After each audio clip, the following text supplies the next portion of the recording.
ঈদের খুশি ভাগাভাগি করে নিতে প্রতি বছরের ধারাবাহিকতায় কুড়িগ্রামে কর্মহীন অসহায় ও দরিদ্র মানুষের মাঝে খাদ্য সামগ্রী বিতরণ করেছে ট্রাই ফাউন্ডেশন। ঈদের আগে এই ধরনের সহায়তা পেয়ে সন্তুষ্ট তারা।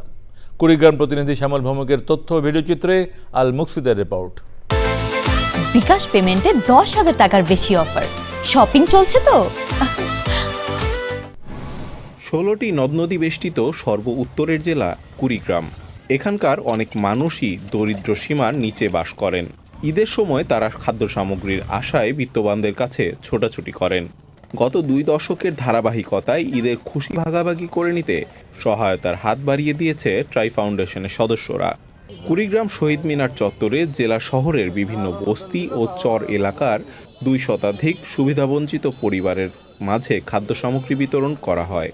এসব খাদ্য সামগ্রীর মধ্যে ছিল চাল, ডাল, আলু সহ নানা রকমের ঈদ সামগ্রী। চাল ডাল আমরা পাইলাম, ইয়েতে আমরা খুশি।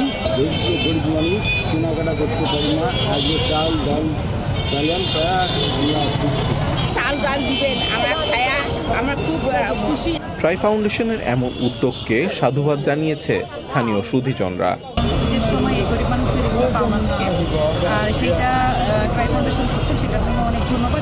বন্যা, খরা, প্রাকৃতিক দুর্যোগ এবং মানবিক বিপর্যয়গুলোতে তারা যে মানবিক কল্যাণে এগিয়ে আসে, এর জন্য ট্রাই ফাউন্ডেশনকে ধন্যবাদ জানাই। ট্রাই ফাউন্ডেশন প্রতিবার যেভাবে বন্যা, খরা, শীত এবং এই যে ঈদের আনন্দে সবার সাথে অংশীদার হয় এবং ঈদ আনন্দ ভাগাভাগি করে নেওয়ার জন্য যে এই যে উদ্যোগ গ্রহণ করে, এটা আসলে কুড়িগ্রামে এটা আমাদের জন্য অত্যন্ত স্বস্তিদায়ক। ট্রাই ফাউন্ডেশন দীর্ঘ 2 দশক ধরে শীত, বন্যা সহ বিভিন্ন প্রাকৃতিক দুর্যোগ ও ঈদের সময় সুবিধা বঞ্চিত মানুষের পাশে রয়েছে। হতদরিদ্র কর্মহীন মানুষের পাশে ঈদের খুশির বার্তা নিয়ে এসেছে ট্রাই ফাউন্ডেশন। আমি ট্রাই ফাউন্ডেশনের আগামী দিনে আরও এ ধরনের কর্মকাণ্ডকে সমর্থন জানাই। ট্রাই ফাউন্ডেশনকে দেখে অন্যান্য যারা সাহায্য সংস্থা আছে বা